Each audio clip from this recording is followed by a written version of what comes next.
On the Brendan Mace YouTube channel, I share a ton of videos that show you exactly how to build a sustainable and long-term online income. Now, there's lots of videos in here, and in a lot of cases, a lot of these videos show you exactly step by step how to build a significant online income. But when it comes down to building wealth, it really does not matter as much how much you make. What's much more important is how you spend your money. A great example of the point that I'm about to make is Mike Tyson. So Mike Tyson, in the course of his career being a heavyweight boxer, made around $300 million.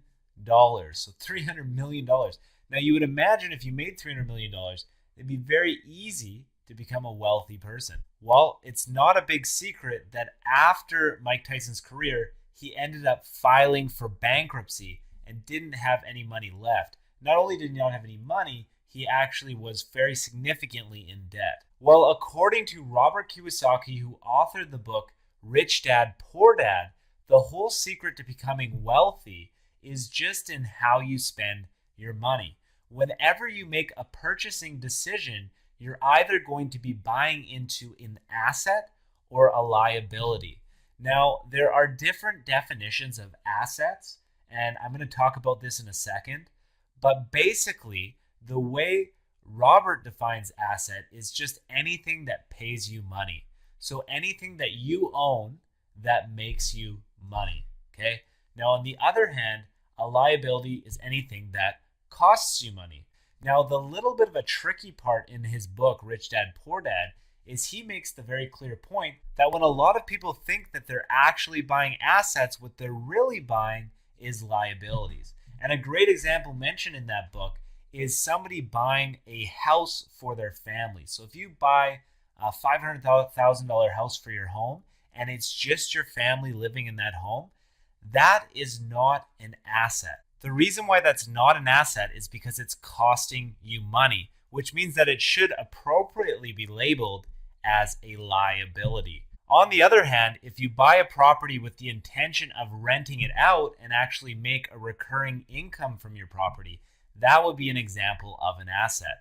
And what I'm showing you right now on the screen is a property that I just purchased that I'm going to use as a vacation rental in the wintertime. So this is a vacation rental property that I just bought, and basically the going rate for an apartment for rent in the wintertime here in Canada is around $2,500 per month that I can rent this out for. That's what I'm expecting to get from this property.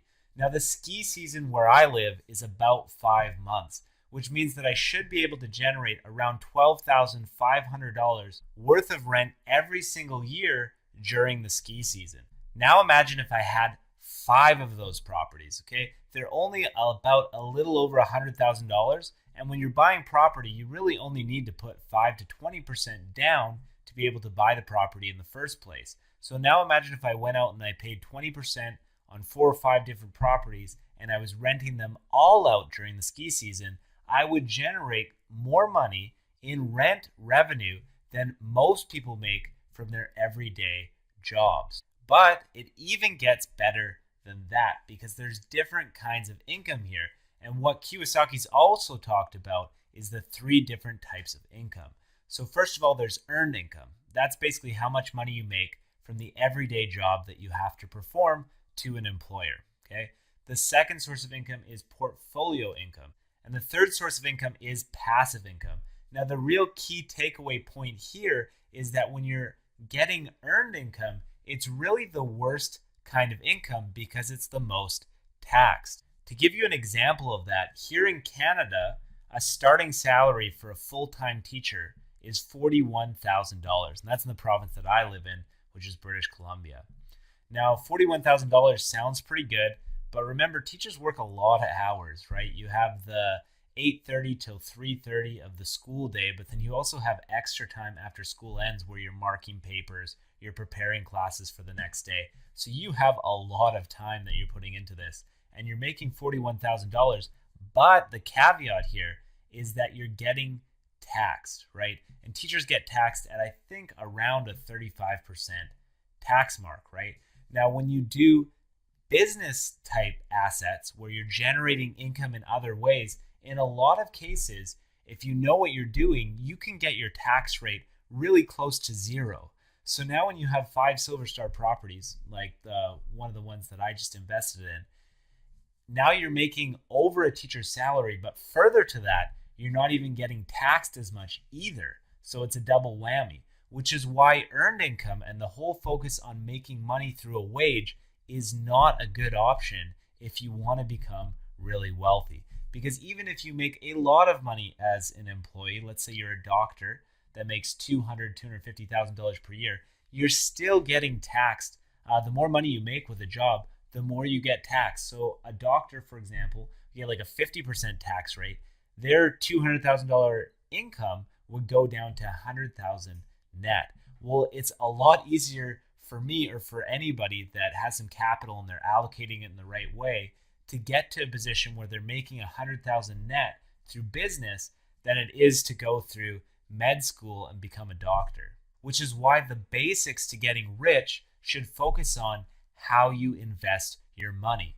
The chances of you becoming extremely wealthy through a job alone is ridiculously low. However, if you use the income that you generate and you allocate it into assets that actually work for you and pay you money, then it becomes a lot easier for you to become wealthy. And if you follow the mindset of Robert Kiyosaki, it's not about how much you make that determines whether you become rich or not. It's what you spend your money on. If you enjoyed the video, please give it a like below. And because this video is on a topic that I'm just starting to get my feet wet in, I do make a good income stream online, which you can see lots of videos that show exactly how I make my money if you look at my YouTube channel there. However, I am just starting to get into the process of wealth accumulation, so I would love to have your point of view. So definitely let me know your thoughts. Do you agree with what I've said, or do you have something different to add? Let me know in the comments section below. And as always, thank you for watching my video, and I look forward to seeing you in the next one.